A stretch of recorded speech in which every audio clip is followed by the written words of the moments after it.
Hello, Street Fighter fans and fighting game fans and other video game fans.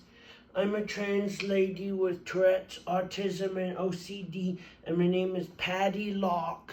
I go online by the nickname Uncle Baby. I'm going to talk about Street Fighter 6 today. Now, mostly speculation and ideas of what I think they might do differently in Street Fighter 6 compared to past Street Fighter games.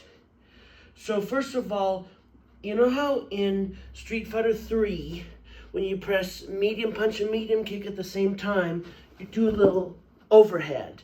And when you press medium punch and medium kick in Street Fighter 4, you do a focus attack.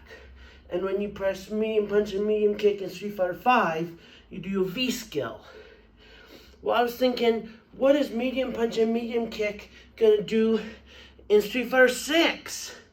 Well, I think maybe it might be a sidestep into the background. And like to dodge fireballs Tekken style. And then when you hold down and press medium punch and medium kick, you dodge back into the foreground.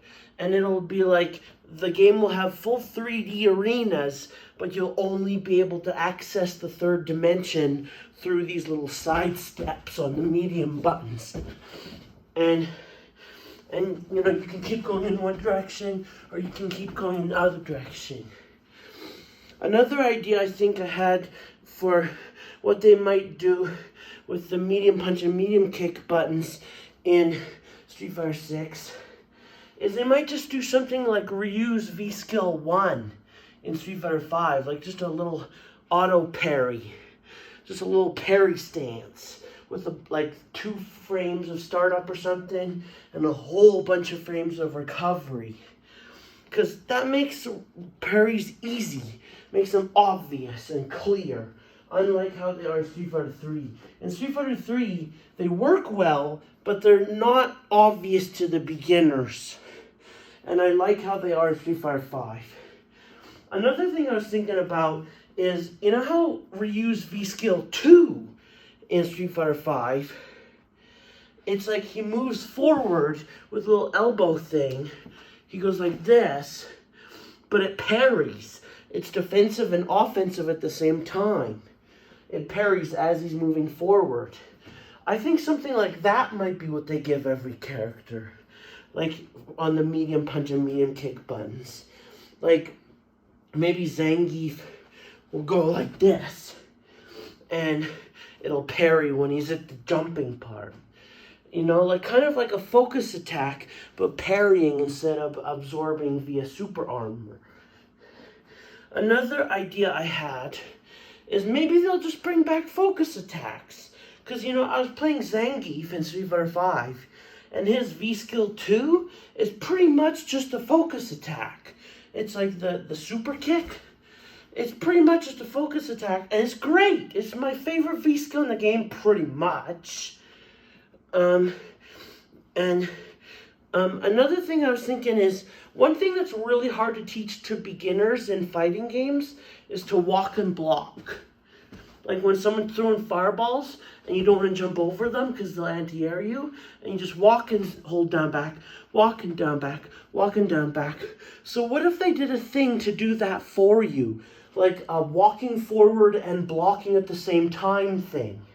So it'd be kind of like you press medium punch and medium kick, and what it does is it makes the character walk forward, just like with their regular walk forward animation, but they're blocking the whole time. They're maybe blocking high, just so it isn't too powerful.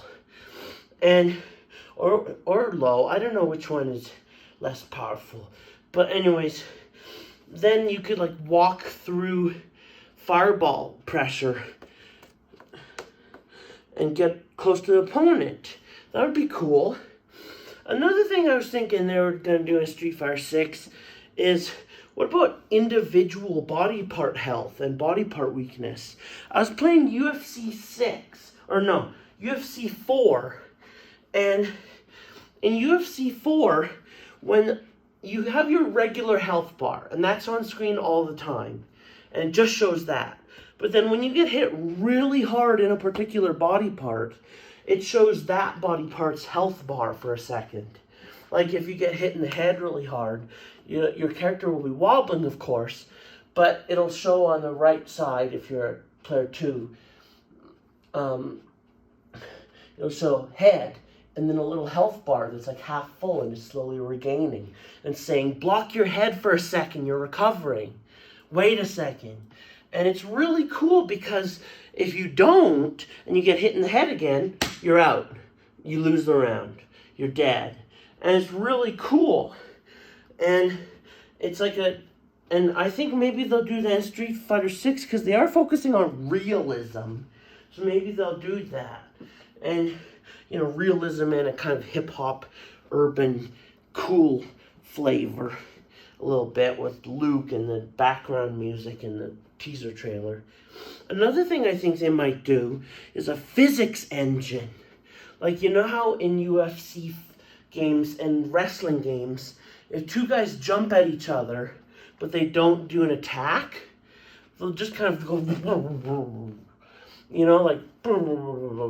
and like, they're just, collisions are interesting, and like, sometimes if you kick a guy in the air, you're the one that's going to fall over backwards, even though they got hurt, because of the physics. And I wonder if they're going to do kind of some physics engine stuff in the next Street Fighter. That would be interesting, incorporating it with regular hitbox physics. Another thing is, I think when you're looking at different competitors in actual fighting, like MMA fighting, some of them are known for having like a really good first run at the match, and like they just kind of are awake, and then if they get hit really bad, they're done. But other guys kind of have a second wind, where they might get kind of knocked around a bit, but then they'll kind of wake up in the middle of the match. And it's kind of like a comeback factor in real life. But the thing is, it's not everybody. Not every fighter fights like that. So I was wondering if maybe they could have a thing where the comeback factor is certain characters but not others. And that's more realistic. Because there'll be one guy that's basically, it's like he starts the round with the comeback factor, basically. But another guy, he has like half a comeback factor, and then later in the round he gets the other half. You know what I mean? That's what I was thinking. Just to divide up the characters a bit. My final idea is that, you know how in Tekken, each button is a limb, and when you do 2 punches, it's like your body or your head, and when you do 2 kicks, it's like your lower body, and it's kind of like divided up like that. I was wondering if Street Fighter might try something like that with the buttons, where like maybe like the heavy punch is like the head of the Street Fighter character, and all the heavy punch moves are with the head, and all the heavy kick moves are with their butt or their hips, and then all the light punch, medium punch, light kick, medium kick are with their 4 limbs. Because I think Street Fighter would stick with the 6 button thing. I think that's kind of like, Street Fighter is always going to be 6 buttons. If Street Fighter goes to 4 buttons, it isn't Street Fighter anymore. But I wonder if they'll change up what those 6 buttons represent on the character. You know what I mean? Anyways, those are my ideas for Street Fighter 6.